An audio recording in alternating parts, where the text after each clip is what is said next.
इस केस की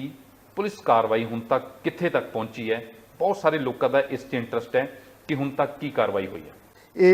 मसला हजे ਇਹਦੀ ਤਹਿਕੀਕਾਤ ਹੋ ਰਹੀ ਹੈ। ਇਹਦੀ ਤਹਿਕੀਕਾਤ ਜਿਹੜੀ ਹੋ ਰਹੀ ਹੈ ਉਹ ਬਰਨਾਲਾ ਡਿਸਟ੍ਰਿਕਟ ਦੇ ਵਿੱਚ ਹੋ ਰਹੀ ਹੈ ਔਰ ਉੱਥੋਂ ਦੇ ਜਿਹੜੇ ਐਸਐਸਪੀ ਹੈਗੇ ਨੇ ਸ਼੍ਰੀ ਸੰਦੀਪ ਗੋਇਲ, ਉਹਨਾਂ ਨਾਲ ਮੇਰੀ ਮੌਕੇ ਤੇ ਮੌਕੇ ਗੱਲ ਹੋ ਰਹੀ ਹੈ। ਉਹਨਾਂ ਨੇ ਜੋ ਮੈਨੂੰ ਇਸ ਤਫਤੀਸ਼ ਦੇ ਬਾਰੇ ਅਵਗਤ ਕਰਾਇਆ ਹੈਗਾ, ਉਹਨਾਂ ਨੇ ਕਿਹਾ ਕਿ ਉਹਨਾਂ ਨੇ ਲੜਕੇ ਵਾਲੀ ਪਾਰਟੀ ਦੇ ਤੇ ਬਿਆਨ ਰਿਕਾਰਡ ਕਰ ਲਏ ਹੈਗੇ ਨੇ, ਉਹਨਾਂ ਦੀ ਵਰਜਨ ਸੁਣ ਲਈ ਹੈਗੀ ਆ।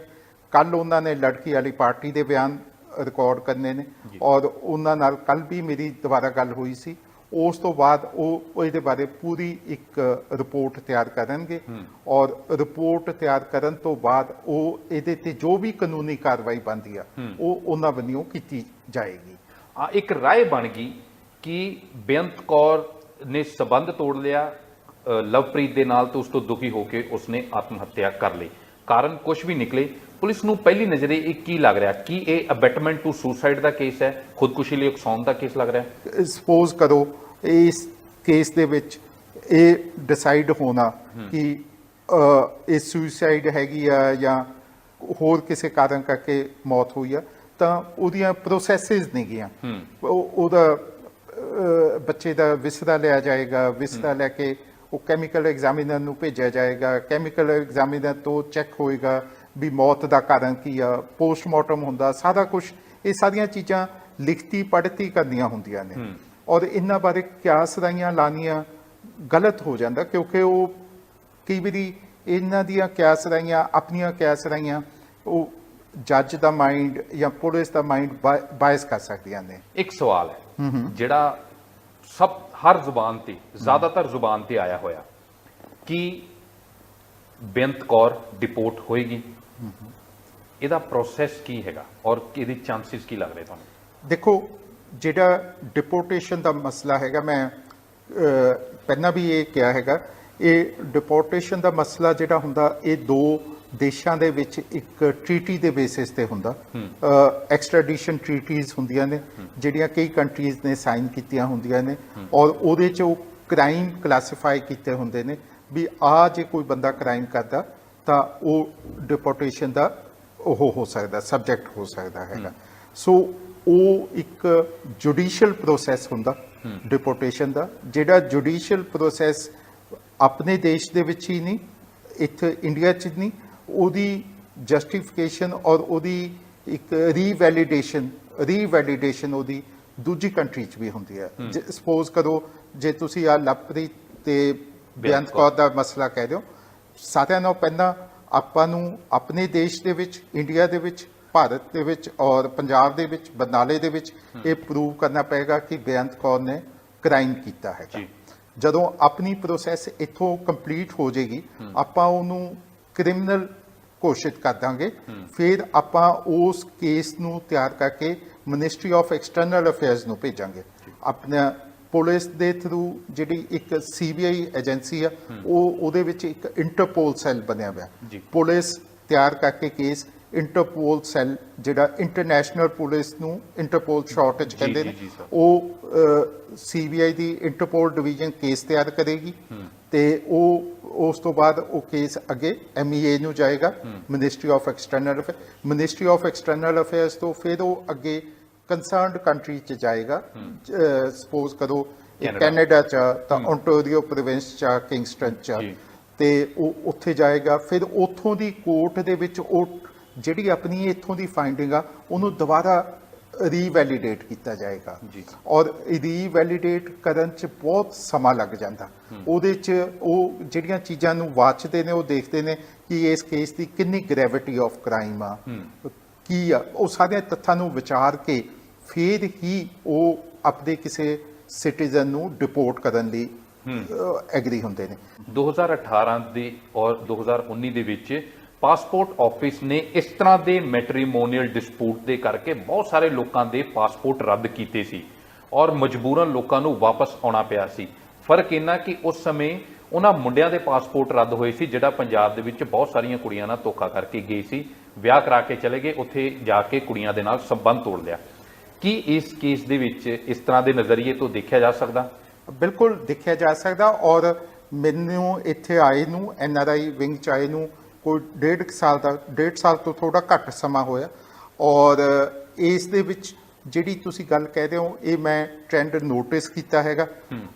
ਕਿ ਪਹਿਲਾਂ ਜਿੱਥੇ ਲੜਕੇ ਚੀਟਿੰਗ ਕਰਦੇ ਸੀ, ਹੁਣ ਉੱਥੇ ਲੜਕੀਆਂ ਵੱਲੋਂ ਚੀਟਿੰਗ ਦੇ ਕੇਸ ਆ ਰਹੇ ਨੇ। ਮੈਂ ਤੁਹਾਡੇ ਸਾਹਮਣੇ ਇਹ ਤੱਥ ਰੱਖਣਾ ਚਾਹਾਂਗਾ, ਜਿਸ ਤਰ੍ਹਾਂ 2019 ਚ ਅਸੀਂ 16 ਕੰਪਲੇਂਟਾਂ ਰਿਸੀਵ ਕੀਤੀਆਂ ਲੜਕੀਆਂ ਦੀ ਚੀਟਿੰਗ ਦੇ ਕੇਸ ਦੇ, ਤੇ ਉਹਨਾਂ ਵਿੱਚੋਂ 6 ਪਰਚੇ ਲੜਕੀਆਂ ਦੇ ਖਿਲਾਫ ਦਰਜ ਹੋਏ। ਲੜਕੀਆਂ ਦੇ ਖਿਲਾਫ? ਹਾਂ ਜੀ। ਤੇ ਇਹੀ ਜਿਹੜੇ 2020 ਚ ਜਾ ਕੇ ਇਹ 6 ਦੀ ਜਗ੍ਹਾ ਤੇ 11 ਪਰਚੇ ਹੋ ਗਏ, ਮਤਲਬ ਆਲਮੋਸਟ ਡਬਲ ਦੇ ਕਰੀਬ ਇਹ ਦਰਜ ਹੋ ਗਏ। ਔਰ 2021 ਜਿਹੜਾ ਹੁਣ ਚੱਲ ਰਿਹਾ, ਆਪਾਂ ਹਜੇ ਸਾਲ ਦੇ ਅੱਧ ਜੇ ਚ ਪਹੁੰਚੇ ਆ, ਤੇ ਇਹ 9 ਪਰਚੇ ਦਰਜ ਹੋ ਚੁੱਕੇ ਨੇ। ਤੇ ਇਹ ਸਾਰਾ ਕੀ ਦੱਸਾਂਦਾ ਆਪਾਂ ਨੂੰ ਕਿ ਲੜਕੀਆਂ ਵੱਲੋਂ 20 ਕੇਸਿਸ ਆਫ ਚੀਟਿੰਗ ਆ ਰਹੇ ਨੇ, ਔਰ ਰੇਸ਼ੋ ਡਬਲ ਹੋ ਰਹੀ ਹੈ। ਹਾਂ, ਟ੍ਰੈਂਡ ਇਨਕਰੀਜ਼ ਹੋ ਰਿਹਾ। ਇਹ ਵਾਲੇ ਮੈਂ ਤੁਹਾਨੂੰ ਇਹ ਵੀ ਜਾਣਨਾ ਚਾਹਨਾ, ਕਿਉਂਕਿ ਜਦੋਂ ਅਸੀਂ ਪੂਰੇ ਪੰਜਾਬ ਦੀ ਗੱਲ ਕਰਦੇ ਹਾਂ ਤੇ ਮੈਨੂੰ ਲੱਗਦਾ ਕਿ ਅੰਕੜਾ ਕੁਝ ਜ਼ਿਆਦਾ ਹੈਗਾ। ਮੀਡੀਆ ਰਿਪੋਰਟਸ ਦੇ ਮੁਤਾਬਿਕ ਤੁਹਾਡਾ ਅੰਕੜਾ ਬਹੁਤ ਘੱਟ ਹੈ। ਹਾਂ, ਇਹ ਕਿਉਂਕਿ ਸਾਡਾ ਜਿਹੜਾ ਇਹ ਸੈੱਲ ਹੈਗਾ ADGP NRI ਦਾ ਸੈੱਲ ਹੈਗਾ, ਉਹਦੀ ਹਜੇ ਫੀਲਡ ਦੇ ਵਿੱਚ ਇੰਨੀ ਜ਼ਿਆਦਾ ਉਹ ਨਹੀਂ ਹੈਗੀ। ਆਮ ਲੋਕਾਂ ਦੀ ਭਾਵਨਾ ਦੇ ਵਿੱਚ ਇਹੀ ਰਹਿੰਦਾ ਕਿ ਜੇ ਕੋਈ NRI ਦਾ ਕੇਸ ਹੈਗਾ, ਉਹ ਸਿੱਧਾ ਲੋਕਲ ਪੁਲਿਸ ਕੋਲੇ ਜਾਂਦੇ ਹੈਗੇ ਨੇ ਜੀ। ਔਰ ਇਸ ਕਰਕੇ ਹੋ ਸਕਦਾ ਜੋ ਤੁਸੀਂ ਕਹਿਦੇ ਹੈਗੇ ਹੋ, ਉਹ ਬਹੁਤੇ ਕੇਸ ਸਾਡੇ ਨੋਟਿਸ 'ਚ ਨਾ ਹੋਣ, ਕਿਉਂਕਿ ਸਾਡੇ ਕੋਲੇ ਉਨੇ ਰਿਸੋਰਸਿਸ ਨਹੀਂ ਹੈਗੇ, ਉਨੇ ਬੰਦੇ ਨਹੀਂ ਹੈਗੇ, ਉਨੀ ਸਾਡੀ ਫੀਲਡ ਦੇ ਵਿੱਚ ਆਊਟਰੀਚ ਨਹੀਂ ਹੈਗੀ, ਔਰ ਜਿੰਨੀ ਕਿ ਲੋਕਲ ਪੁਲਿਸ ਦੀ ਹੈਗੀ ਆ। NRI ਵਿੰਗ ਕੀ ਇਹ ਕਹਿ ਸਕਦਾ ਕਿ ਇਹ ਬੰਦਾ ਦੋਸ਼ੀ ਆ ਜਾਂ ਇਹ ਲੜਕੀ ਦੋਸ਼ੀ ਆ, ਇਹਦਾ ਪਾਸਪੋਰਟ ਰੱਦ ਕੀਤਾ ਜਾਏ, ਚਾਹੇ ਇਹ ਦੁਨੀਆ ਦੇ ਕਿਸੇ ਵੀ ਮੁਲਕ ਦੇ ਵਿੱਚ ਹੈਗਾ, ਕਿਉਂਕਿ ਇੱਥੇ ਕਿਸੇ ਮੁੰਡੇ ਨਾਲ ਜਾਂ ਇੱਥੇ ਕਿਸੇ ਕੁੜੀ ਨਾਲ ਧੋਖਾ ਕਰਕੇ ਗਿਆ? ਬਿਲਕੁਲ ਕਰਦਾ, ਔਰ ਕਰ ਵੀ ਸਕਦਾ, ਔਰ ਕਰਦਾ ਵੀ ਆ। ਔਰ ਇਹ ਸਾਡਾ ਚਾਰਟਰ ਵੀ ਆ, ਇਹ ਸਾਡੀ ਡਿਊਟੀ ਵੀ ਆ ਕਿ ਅਸੀਂ ਪ੍ਰੋਐਕਟਿਵਲੀ ਹੋ ਕੇ ਕੰਮ ਕਰੀਏ। ਔਰ ਫੋਰ ਇੰਸਟੈਂਸ ਪਿਛਲੇ ਸਾਲ ਦੇ ਵਿੱਚ ਅਸੀਂ 10 ਇਹੋ ਜਿਹੇ ਕੇਸ ਹੈਗੇ ਨੇ ਜਿੱਥੇ ਸਾਨੂੰ ਇਹ ਕਲੈਰਿਟੀ ਹੋਈ ਕਿ ਲੜਕੇ ਚੀਟਿੰਗ ਕਰਕੇ ਗਏ ਹੈਗੇ ਨੇ। ਇਹ ਲੜਕੀਆਂ ਨਾਲ ਇੱਥੇ ਬਹੁਤ ਵੱਡੀ ਚੀਟਿੰਗ ਕੀਤੀ ਆ ਉਹਨਾਂ ਨੇ, ਉਹਨਾਂ ਦੇ ਅਸੀਂ ਉਹ ਕੀਤਾ, ਮੂਵ ਕੀਤਾ, ਪਾਸਪੋਰਟ ਰੱਦ ਕਰਾਇਆ। ਹਾਂ, ਔਰ ਨਾਲ ਦੀ ਨਾਲ ਇਹਦੇ ਨਾਲ ਜਿਹੜੀ ਸਾਡੀ ਨਾਰਮਲ ਪੁਲਿਸ ਦੀ ਕਾਰਵਾਈ ਹੁੰਦੀ ਹੈ, ਜਿਹੜਾ ਕਿ ਜ਼ਿਲ੍ਹਾ ਪੁਲਿਸ ਵੱਲੋਂ ਵੀ ਕੀਤਾ ਜਾਂਦਾ, ਅਸੀਂ ਉਹਨਾਂ ਨੂੰ ਆਫਟਰ ਇਨਵੈਸਟੀਗੇਸ਼ਨ ਉਹਨਾਂ ਨੂੰ ਪ੍ਰੋਕਲੇਮਡ ਆਫੈਂਡਰ ਡਿਕਲੇਅਰ ਕਰਾਇਆ। ਅੱਛਾ। ਪ੍ਰੋਕਲੇਮਡ ਆਫੈਂਡਰ ਡਿਕਲੇਅਰ ਕਰਾਉਣ ਦੇ ਨਾਲ ਨਾਲ ਇੱਕ ਜਿਹੜਾ ਅਸੀਂ ਹੋਰ ਇਹ ਯੂਜ਼ ਕਰਨਾ ਸ਼ੁਰੂ ਕੀਤਾ ਕਿ ਮੈਂ ਆਪਣੇ ਮਿਨਿਸਟਰੀ ਆਫ ਐਕਸਟਰਨਲ ਅਫੇਅਰਸ ਦੇ ਵਿੱਚ ਆਪਣਾ ਇੱਕ ਇੰਡੀਅਨ ਓਵਰਸੀਜ਼ ਡਿਵੀਜ਼ਨ ਆ, ਜਿਹੜੀ ਕਿ ਸਪੈਸ਼ਲੀ ਜਿਹੜੇ ਆਪਣਾ ਡਿਆਸਪੋਰਾ ਹੈਗਾ, ਆਪਣੇ ਲੋਕ ਬਾਹਰ ਹੈਗੇ ਨੇ, ਉਹਨਾਂ ਦੇ ਬਾਰੇ ਖਿਆਲ ਰੱਖਦੀ ਹੈ। ਤੇ ਉਹਨਾਂ ਦੇ ਨਾਲ ਗੱਲਬਾਤ ਕਰਕੇ, ਉਹਨਾਂ ਨੂੰ ਰਿਕੁਐਸਟ ਕਰਕੇ, ਉਹਨਾਂ ਨੂੰ ਡਿਟੇਲਸ ਭੇਜ ਕੇ ਇਹ ਫੋਲੋ ਅਪ ਵੀ ਕਰਾਇਆ ਵੀ ਇਹਨਾਂ ਬੰਦੇ ਜਿਹੜੇ ਆਪਣੇ ਇੱਥੇ ਕੋਈ ਚੀਟਿੰਗ ਕਰਕੇ ਗਏ ਨੇ, ਉਹਨਾਂ ਦੇ ਖਿਲਾਫ ਉੱਥੇ ਪ੍ਰੋਪਰ ਕਾਰਵਾਈ ਹੋ ਪਾਏ, ਕਿਉਂਕਿ ਬਾਹਰਲੇ ਦੇਸ਼ 'ਚ ਆਪਾਂ ਸਿੱਧੀ ਕਾਰਵਾਈ ਨਹੀਂ ਕਰ ਸਕਦੇ। ਬਿਲਕੁਲ। ਉਹ ਜਿਹੜੀ ਕਾਰਵਾਈ ਕਰਨੀ ਪੈਣੀ ਆ, ਉਹ ਡਿਪਲੋਮੈਟਿਕ ਚੈਨਲ ਦੇ ਥਰੂ ਹੀ ਹੋਣੀ ਆ, ਔਰ ਉਹ ਡਿਪਲੋਮੈਟਿਕ ਚੈਨਲ ਆਪਣਾ ਮਿਨਿਸਟਰੀ ਆਫ ਐਕਸਟਰਨਲ ਅਫੇਅਰਸ ਆ, ਔਰ ਉਹਨਾਂ ਦਾ ਜਿਹੜੀ ਡਿਵੀਜ਼ਨ ਹੈਗੀ ਆ, ਇੰਡੀਅਨ ਓਵਰਸੀਜ਼ ਡਿਵੀਜ਼ਨ ਹੈਗੀ ਆ, ਉਹਦੇ ਥਰੂ ਅਸੀਂ ਉਹਨਾਂ ਦੇ ਖਿਲਾਫ ਕਾਰਵਾਈ ਕਰਾਣੇ ਹੈਗੇ ਆ। ਔਰ ਹੁਣ ਜਿਹੜੀਆਂ ਮੀਡੀਆ ਰਿਪੋਰਟਸ ਆ ਰਹੀਆਂ ਨੇ ਰਾਏ ਸਾਹਿਬ, ਪਿਛਲੇ ਕੁਝ ਦਿਨਾਂ ਦੇ ਵਿੱਚ ਕਿ ਕਈ 100 ਲੜਕੀਆਂ ਨੇ ਜਾਂ ਕਈ 100 ਮੁੰਡੇ ਵੀ ਹੈਗੇ ਆ ਜਿਹੜੇ ਪੰਜਾਬ ਦੇ ਵਿੱਚ ਕੁੜੀਆਂ ਦੇ ਨਾਲ ਜਾਂ ਮੁੰਡਿਆਂ ਦੇ ਨਾਲ ਧੋਖਾ ਕਰਕੇ ਗਏ ਹੋਏ ਆ, ਵਾਪਸ ਨਹੀਂ ਪਰਤੇ, ਉਹਨਾਂ ਨੇ ਆਪਣਾ ਲਿੰਕ ਤੋੜ ਲਿਆ। ਕਿ ਇਸ ਤਰ੍ਹਾਂ ਦੀ ਰეკਮੈਂਡੇਸ਼ਨ ਆਉਂਦੇ ਦਿਨਾਂ 'ਚ ਵਧਣਗੀਆਂ ਕਿ ਉਹਨਾਂ ਦੇ ਪਾਸਪੋਰਟ ਰੱਦ ਕੀਤੇ ਜਾਣ, ਤਾਂ ਕਿ ਬਹੁਤ ਸਾਰੇ ਲੋਕ ਸਿੱਖ ਲੈਣਗੇ ਜਿਨ੍ਹਾਂ ਦੇ ਜ਼ਿਹਨ 'ਚ ਚੱਲਦਾ ਹੋਏਗਾ ਵੀ ਇਸ ਤਰ੍ਹਾਂ ਠੱਗੀ ਮਾਰੀ ਜਾ ਸਕਦੀ ਹੈ। ਇਹ ਜਿਹੜੀ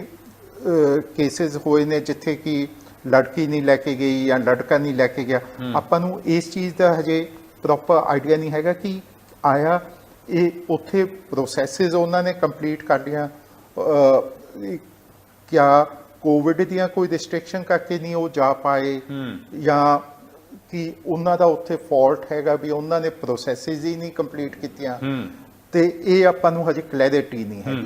ਇਸ ਇਸ਼ੂ ਨੂੰ। ਮਤਲਬ ਇਹ ਹਜੇ ਦੇਖਣਾ ਹੋਏਗਾ ਕਿ ਕੋਵਿਡ ਦੀਆਂ ਪਾਬੰਦੀਆਂ ਕਰਕੇ ਲਵਪ੍ਰੀਤ ਨੂੰ ਉੱਥੇ ਬੁਲਾ ਨਹੀਂ ਪਾਈ, ਜਾਂ ਵਾਕਿਆ ਹੀ ਬੇਅੰਤ ਕੌਰ ਨੇ ਕੋਸ਼ਿਸ਼ ਹੀ ਨਹੀਂ ਕੀਤੀ ਉਹਨੂੰ ਬੁਲਾਉਣ ਦੀ। ਮੈਂ ਲਵਪ੍ਰੀਤ ਦੀ ਉਹ ਗੱਲ ਨਹੀਂ ਕਰ ਰਿਹਾ, ਮੈਂ ਸਾਰੇ ਬਾਕੀ ਵੀ ਜਿਸ ਤਰ੍ਹਾਂ ਤੁਸੀਂ ਕਹਿ ਰਹੇ ਹੋ ਵੀ ਪੰਜਾਬ 'ਚ ਕਿ ਹੁਣ ਬੜਾ ਉਛਾਲਾ ਆਇਆ ਹੈਗਾ, ਜਿੱਥੇ ਲੜਕੀਆਂ ਦੇ ਅਗੇਂਸਟ ਇੱਕ ਕੰਪਲੇਂਟਾਂ ਆ ਰਹੀਆਂ ਨੇ ਵੀ ਉਹ ਬੱਚਿਆਂ ਨੂੰ ਬੁਲਾ ਨਹੀਂ ਰਹੀਆਂ ਹੈਗੀਆਂ, ਲੜਕਿਆਂ ਨੂੰ ਬੁਲਾ ਨਹੀਂ ਰਹੀਆਂ ਹੈਗੀਆਂ। ਸਰ ਇੱਕ ਸਵਾਲ, ਕਿਉਂਕਿ ਅਸੀਂ ਸਪੈਸੀਫਿਕਲੀ ਲਵਪ੍ਰੀਤ ਤੇ ਬੇਅੰਤ ਕੌਰ ਦੇ ਕੇਸ ਨੂੰ ਡਿਸਕਸ ਕਰ ਰਹੇ ਹਾਂ, ਮੈਂ ਇੱਕ ਸਾਰਿਆਂ ਦੇ ਲਈ ਔਰ ਲਵਪ੍ਰੀਤ ਔਰ ਬੇਅੰਤ ਕੌਰ ਦੇ ਕੇਸ ਦੇ ਸੰਦਰਭ ਦੇ ਵਿੱਚ ਵੀ ਇਹ ਸਵਾਲ ਪੁੱਛਣਾ ਚਾਹੁੰਦਾ ਕਿ ਇਸ ਦੇ ਵਿੱਚ ਪੋਸੀਬਿਲਿਟੀ ਹੈ ਇਸ ਚੀਜ਼ ਦੀ, ਅਗਰ ਜੇ ਦੋਸ਼ੀ ਪਾਈ ਜਾਂਦੀ ਹੈ ਬੇਅੰਤ ਕੌਰ, ਕਿ ਉਹਦੇ ਪਾਸਪੋਰਟ ਰੱਦ ਕਰਨ ਨੂੰ ਰეკਮੈਂਡ ਕਰ ਸਕਦਾ ਡਿਪਾਰਟਮੈਂਟ? ਅਸੀਂ ਤਾਂ ਇਸ ਬੇਸਿਸ ਤੇ ਚੱਲਦੇ ਹਾਂ ਕਿ ਜੇ ਕਿਸੇ ਬੰਦੇ ਨੇ ਇੰਡੀਆ ਦੇ ਵਿੱਚ ਕੋਈ ਕ੍ਰਾਈਮ ਕੀਤਾ ਹੈਗਾ ਔਰ ਉਹ ਕ੍ਰਾਈਮ ਕਰਕੇ ਬਾਹਰ ਚਲਿਆ ਗਿਆ ਹੈਗਾ, ਤੇ ਇਹ ਸਾਡੀ ਡਿਊਟੀ ਹੈਗੀ ਆ ਕਿ ਅਸੀਂ ਉਸ ਕ੍ਰਿਮੀਨਲ ਨੂੰ ਲੋਕਲ ਕੋਰਟ ਦੇ ਸਾਹਮਣੇ ਪੇਸ਼ ਕਰੀਏ ਤਾਂ ਕਿ ਉਹ ਲੋਕਲ ਕੋਰਟ ਉਹਦੇ ਕ੍ਰਾਈਮ ਦੇ ਬਾਰੇ ਵੈਰੀਫਾਈ ਕਰ ਪਾਏ, ਉਹਦੀ ਜੋ ਡਿਊ ਪ੍ਰੋਸੈਸ ਆਫ ਲਾਅ ਉਹ ਟੇਕ ਪਲੇਸ ਹੋ ਪਾਵੇ, ਤਾਂ ਹੀ ਆਪਣੇ ਪ੍ਰੋਕਲੇਮਡ ਅਫੈਂਡਰ ਆਪਣਾ ਕੋਰਟ ਡਿਕਲੇਅਰ ਕਰ ਦਿਆ। ਸੋ ਉਹ ਜਿਹੜੀਆਂ ਪ੍ਰੋਸੈਸਿਸ ਨੇ, ਜੋ ਵੀ ਸਟਿਪੂਲੇਟਡ ਪ੍ਰੋਸੈਸਿਸ ਨੇ, ਉਹ ਸਾਰੀਆਂ ਇਸ ਕੇਸ 'ਚ ਵੀ ਅਪਲਾਈ ਕਰਨਗੀਆਂ ਜੋ ਦੂਜੇ ਕੇਸਿਸ 'ਚ ਅਪਲਾਈ ਕਰਦੀਆਂ ਨੇ। ਸੋ ਅਕੋਰਡਿੰਗਲੀ ਆਪਾਂ ਇਹ ਨਹੀਂ ਕਹਿ ਸਕਦੇ ਵੀ ਇਹ ਹੋਏਗਾ ਕਿ ਨਹੀਂ ਹੋਏਗਾ, ਪਰ ਜੋ ਵੀ ਰਿਟਨ ਪ੍ਰੋਸੈਸਿਸ ਹੈਗੀਆਂ ਨੇ ਉਹ ਇਹਦੇ 'ਚ ਕੰਪਲਾਈ ਕੀਤੀਆਂ ਜਾਣਗੀਆਂ। ਕੋਈ ਇਹਨੂੰ ਕੇਸ ਨੂੰ ਆਪਾਂ ਇਹ ਨਹੀਂ ਵੀ ਇਸ ਕੇਸ 'ਚ ਆਪਾਂ ਆ ਨਹੀਂ ਕਰਨਾ ਹੈਗਾ, ਜੋ ਵੀ ਰਿਟਨ ਪ੍ਰੋਸੈਸਿਸ ਆਪਣਾ ਕਾਇਦਾ ਕਾਨੂੰਨ ਬਣਿਆ ਹੋਇਆ ਉਹ ਇਹਦੇ 'ਚ ਵੀ ਅਪਲਾਈ ਕੀਤਾ ਜਾਏਗਾ। ਪੰਜਾਬ ਦੇ ਵਿੱਚ ਇਹ ਬਿਲਕੁਲ ਜਿਹੜਾ ਕੰਟਰੈਕਟ ਮੈਰਿਜਸ ਦਾ ਚਲਨ ਵੱਧ ਗਿਆ ਇੰਨਾ ਜ਼ਿਆਦਾ, ਉਹ ਚਾਹੇ ਮੁੰਡਿਆਂ ਦੇ ਉੱਤੇ ਵੀ ਇਲਜ਼ਾਮ ਹੈ ਤੇ ਕੁੜੀਆਂ ਦੇ ਉੱਤੇ ਵੀ ਇਲਜ਼ਾਮ ਹੈਗਾ, ਇਹਨੂੰ ਰੋਕਣ ਦਾ ਆਈਡੀਆ ਕੀ ਹੈਗਾ ਪੁਲਿਸ ਦੇ ਕੋਲੇ? ਜਾਂ ਤੁਹਾਨੂੰ ਲੱਗਦਾ ਕਿ ਸਮਾਜ ਦਾ ਆਪਣੀ ਗਿਰਾਵਟ ਹੈਗੀ ਹੈ ਕਿ ਤੁਸੀਂ ਸੋਚ ਲਿਆ ਵੀ ਇੱਕ ਡੀਲ ਕਰ ਲਈ ਔਰ ਜੂਆ ਖੇਲਤਾ, ਤੋੜ ਦਿੱਤਾ? ਦੇਖੋ ਇਹ ਬੜਾ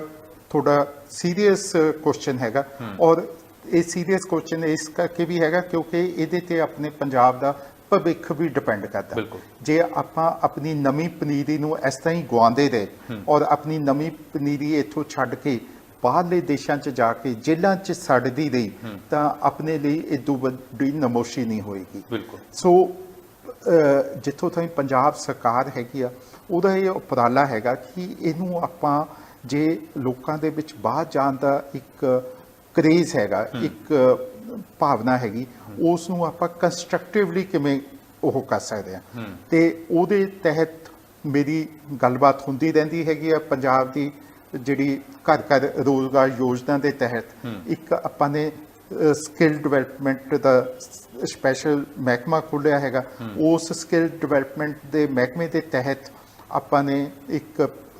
foreign study and placement cell ਸ਼ੁਰੂ ਕੀਤਾ। ਉਹਦੇ 'ਚ ਆਪਾਂ ਬੱਚਿਆਂ ਨੂੰ ਗਾਈਡ ਕਰਦੇ ਹਾਂ ਕਿ ਤੁਸੀਂ ਕਿਹੜੇ ਕਾਲਜ 'ਚ ਜਾਣਾ, ਕਿਹੜੀ ਯੂਨੀਵਰਸਿਟੀ 'ਚ ਜਾਣਾ, ਔਰ ਉਸ ਕਾਲਜ ਤੇ ਯੂਨੀਵਰਸਿਟੀ ਦੀ ਇੱਕ ਅਥੈਂਟੀਕੇਸ਼ਨ ਸਰਕਾਰ ਵੱਲੋਂ ਕੀਤੀ ਜਾਂਦੀ ਹੈ ਵੀ ਇਹ ਵਾਜਿਬ ਕਾਲਜ ਆ। ਕਈ ਵਾਰੀ ਇਹ ਹੁੰਦਾ ਕਿ ਆਪਾਂ ਨੂੰ ਟਰੈਵਲ ਏਜੰਟ ਇਹੋ ਜਿਹੇ ਕਾਲਜਸ 'ਚ ਭੇਜ ਦਿੰਦੇ ਨੇ ਜਿਹੜੇ ਉੱਥੇ ਕਾਲਜ ਹੁੰਦੇ ਹੀ ਨਹੀਂ। ਲੋਕਾਂ ਨੇ ਆਪਣੇ ਇੱਕ ਇੱਕ ਕਮਰੇ ਦੇ ਉੱਤੇ ਲਿਖ ਕੇ ਲਾਇਆ ਹੈ ਕਾਲਜ ਹੈ, ਕਾਗਜ਼ਾਂ 'ਚ ਕਾਲਜ ਹੁੰਦੇ, ਉੱਥੇ ਜਾ ਕੇ ਹੁੰਦੇ ਕਾਲਜ ਨਹੀਂ ਹੁੰਦੇ। ਪਰ ਇਹ ਵੀ ਗੱਲ ਹੈ ਸਰ